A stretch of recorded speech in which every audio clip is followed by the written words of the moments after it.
नमस्कार। अम्बेडकर नामा की इस नई सीरीज पॉडकास्ट में आपका स्वागत है। आज के एपिसोड में हम बात करेंगे दिल्ली यूनिवर्सिटी के उन एडहॉक टीचर्स की जिन्होंने अपनी नौकरी के साथ साथ अपनी एकेडमिक रेपुटेशन तो खोई ही, साथ ही कैसे डीयू के भर्ती अभियान से इन एडहॉक टीचर्स की हालत बदतर हुई। अगले बिंदु में बात करेंगे जब ये टीचर्स पूरी तरह से योग्य हैं तो इन्हें कोई लाभ या सुरक्षा क्यों नहीं मिल पा रही, और सबसे आखिर में जानेंगे कि ये सभी एडहॉक टीचर्स किस तरह से हो रहे हैं भाई भतीजावाद की राजनीति के शिकार। इसे समझने के लिए हम एक उदाहरण की मदद लेते हैं। प्रीति गुप्ता पिछले 5 सालों से दिल्ली विश्वविद्यालय के देशबंधु कॉलेज में गणित पढ़ा रही थीं, लेकिन उनकी इतनी सालों की सर्विस भी उन्हें स्थायी शिक्षक बनने के काबिल नहीं बना पाई।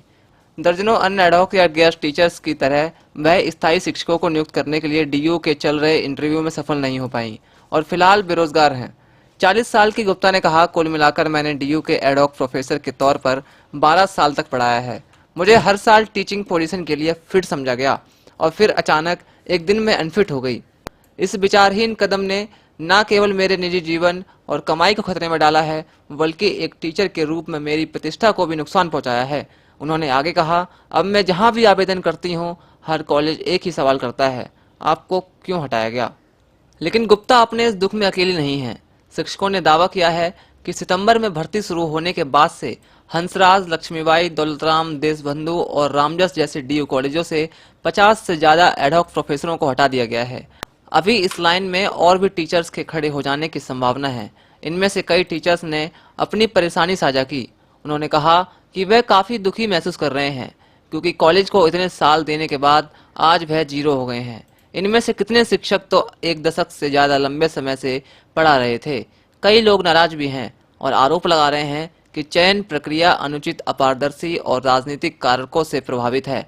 उन्होंने मांग की कि कॉलेजों के स्थायी संकायों में नियुक्ति के लिए उनकी सालों की सर्विस पर कुछ विचार किया जाना चाहिए। पिछले शनिवार कुछ छात्रों के समर्थन में कई प्रोफेसरों ने रामजस कॉलेज में चयन समिति की बैठक के दौरान आंदोलन किया और दिल्ली विश्वविद्यालय के प्रधानाध्यापक संघ ने भर्ती अभियान के दौरान सुरक्षा व्यवस्था को लेकर चिंता जाहिर की। एडहॉक टीचर्स की चिंताओं के बारे में पूछे जाने पर डीयू के रजिस्ट्रार विकास गुप्ता ने कहा कि चल रही प्रक्रिया निष्पक्ष और विश्वविद्यालय अनुदान आयोग यानी यूजीसी के मानदंडों के अनुसार है। यूजीसी रेगुलेशन 2018 में अस्थायी या एडहॉक टीचर्स की सेवाओं को उनकी कार्यकाल के आधार पर नियमित करने का कोई प्रावधान नहीं है।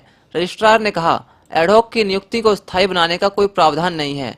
अगर हम इस पर विचार भी करें तो यह डीयू के नियमों का उल्लंघन होगा। केंद्रीय विश्वविद्यालयों, खासकर डीयू में कर्मचारियों की कमी एक पुरानी समस्या है। जुलाई में केंद्र सरकार ने संसद को बताया था कि डीयू फैकल्टी में 900 पद खाली हैं। खाली पदों की यह संख्या बाकी सभी सेंट्रल यूनिवर्सिटीज में सबसे ज्यादा है। शिक्षा मंत्रालय के लोकसभा में दिए गए एक अन्य जवाब से पता चलता है कि किसी भी अन्य केंद्रीय विश्वविद्यालय की तुलना में कॉन्ट्रैक्ट पर काम करने वाले शिक्षकों की संख्या डीयू में 1044 है, जो सबसे ज्यादा है। शिक्षा मंत्रालय ने सभी केंद्रीय विश्वविद्यालयों को सितंबर 2021 से शुरू किए गए मिशन कोड के तहत 1 साल के भीतर अपनी रिक्तियों को भरने का निर्देश दिया था। खासकर डीयू के पास करने के लिए बहुत कुछ है, क्योंकि यहाँ 2010 के बाद से बहुत कम नई नियुक्तियां हुई हैं। पहले शिक्षक चयन मानदंड निर्धारित नहीं किए जाने के कारण और फिर कई अन्य वजहों के चलते शिक्षकों की नियुक्ति नहीं की जा सकी।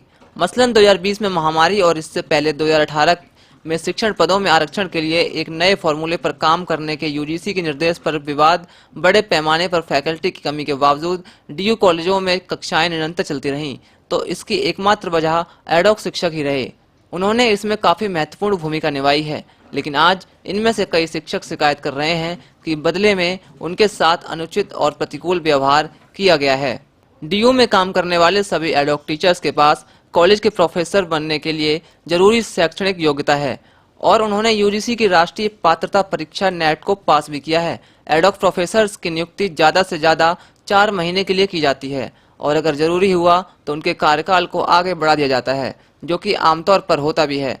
उन्हें बाकी शिक्षकों की तरह हफ्ते में 1 दिन की छुट्टी भी मिलती है। उन्हें स्थायी शिक्षकों के बराबर शुरुआती वेतन दिया जाता है, लेकिन उन्हें कोई इंक्रीमेंट नहीं मिलता और ना ही पीपीएफ या स्वास्थ्य बीमा जैसा कोई लाभ मिलता है। पिछले कई सालों से अपने अपने कॉलेजों में पढ़ा रहे कई एडहॉक प्रोफेसर स्थायी संकाय में शामिल होने के लिए कुछ समय से जोर दे रहे हैं। कई प्रोफेसरों ने कहा कि मौजूदा भर्ती अभियान चेहरे पर तमाचा मारने जैसा है।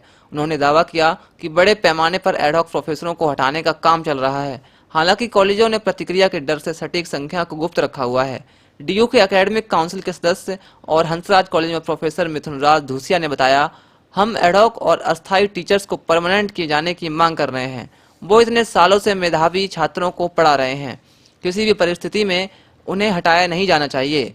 उन्होंने कहा, सच तो यह है कि इन शिक्षकों को 10 सालों तक एक अस्थायी स्थिति में पढ़ाने के लिए मजबूर किया गया है। यह स्थिति एक प्रणालीगत विफलता को दर्शाती है। उन्होंने कहा, चूंकि ये शिक्षक विश्वविद्यालय की बेसिक शिक्षण जरूरतों को पूरा करते हैं, इसलिए इन्हें नए उम्मीदवारों की तुलना में पहले साक्षात्कार करने का मौका दिया जाना चाहिए। नौकरी से हटाए गए कई एडॉक शिक्षकों के लिए यह स्थिति काफी अपमानजनक है और भविष्य भी अधर में लटक गया है। दिल्ली स्कूल ऑफ इकोनॉमिक्स में एक दशक से अधिक समय से अध्यापन कर रहे एडॉक प्रोफेसर ने कहा, अब हमें नौकरियों के लिए प्राइवेट यूनिवर्सिटीज की ओर रुख करना पड़ सकता है। उन्होंने नाम बताने से इनकार कर दिया। एक अन्य एडॉक प्रोफेसर ने भी नाम न बताने की शर्त पर कहा, हम ऐसी अनिश्चित स्थिति में हैं कि अपनी चिंताओं को भी खुलकर सामने नहीं ला सकते। हम अभी भी अन्य कॉलेजों में खाली पड़े पदों के लिए आवेदन कर रहे हैं। अगर एक कॉलेज हमें स्थायी फैकल्टी के रूप में नहीं चाहता है, तो हमारे पास दूसरे कॉलेजों में अपनी किस्मत आजमाने के अलावा कोई विकल्प नहीं बचेगा। कई एडॉक प्रोफेसरों ने आरोप लगाया कि भर्ती प्रक्रिया अनुचित तरीके से की जा रही है। एडॉक शिक्षकों को अन्य विश्वविद्यालय के बाहरी लोगों के पक्ष में भाई भतीजावाद से लेकर उनके राजनीतिक पहुंच तक के कारणों से अलग रखा जा रहा है। कुछ प्रोफेसरों ने आरोप लगाया कि ज्यादा से ज्यादा दक्षिणपंथी संकाय सदस्यों को जानबूझकर इलाहाबाद और बनारस हिंदू विश्वविद्यालय जैसे संस्थानों से लाया जा रहा है। दिल्ली विश्वविद्यालय की कार्यकारी परिषद की पूर्व सदस्य प्रोफेसर आवादेव ने दावा किया कि ऐसा यूनिवर्सिटीज की दिशा और विचार प्रक्रिया को बदलने के लिए किया जा रहा है। पिछले साल खासकर योगेश सिंह की डीयू के कुलपति के रूप में नियुक्ति पर इस बारे में कुछ चर्चा हुई थी, क्योंकि उनका राष्ट्रीय स्वयंसेवक संघ यानी आरएसएस के शिक्षक विंग भारतीय शिक्षण मंडल के साथ घनिष्ठ संबंध माना जाता है। इस बीच कुछ शिक्षकों का आरोप है कि इससे भी बड़ी समस्या भाई भतीजावाद की है।